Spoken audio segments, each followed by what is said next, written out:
Srbija je na svetskom prvenstvu koje je od 21. do 25. avgusta održano u Segedinu dobila vice šampiona sveta.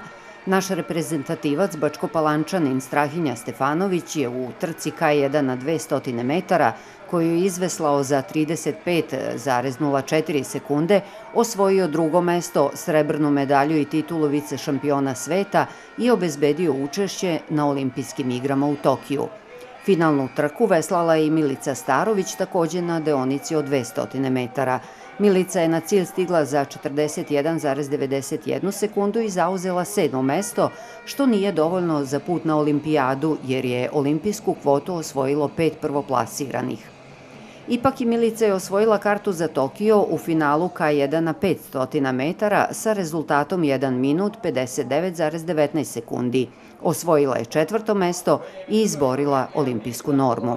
Bojan Zdelar je u B finalu osvojio 2. mesto u K1 na 1000 metara, a Ervin Holpert i Marko Novaković u finalu K2 na 500 metara zauzeli su 4. mesto. Ervin Holpert je u finalu K1 na 500 metara zauzeo 6. mesto, u K1 na 5000 metara Kristina Bedeć zauzela je 5. mesto. Muški četverac na 500 metara zauzeo je 16. a ženski 18. mesto.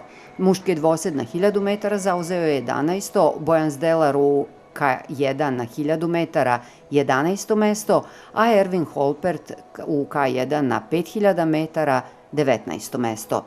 Naši reprezentativci koji nisu uspeli da izbore olimpijske kvote u konkurenciji jednoseda i dvoseda, šansu će imati na evropskim dokvalifikacijama u Račicama i svetskom kupu 2 u Duisburgu naredne godine. Trka je bila stvarno sjajna, verovao sam u sebe, od početka do starta stvarno sam držao celu trku, bio sam samouveren, pred kraj me malo obišao i tu sam izgubio zlato, ali svakako ja sam prezadovoljan. Zaista mi se sve poklopilo i ovih mesec dana što sam trenirao, bio sam sa trenerima stalno, zaista smo trenirali i verovali svi zajedno da možemo da uspemo kao što smo i uradili.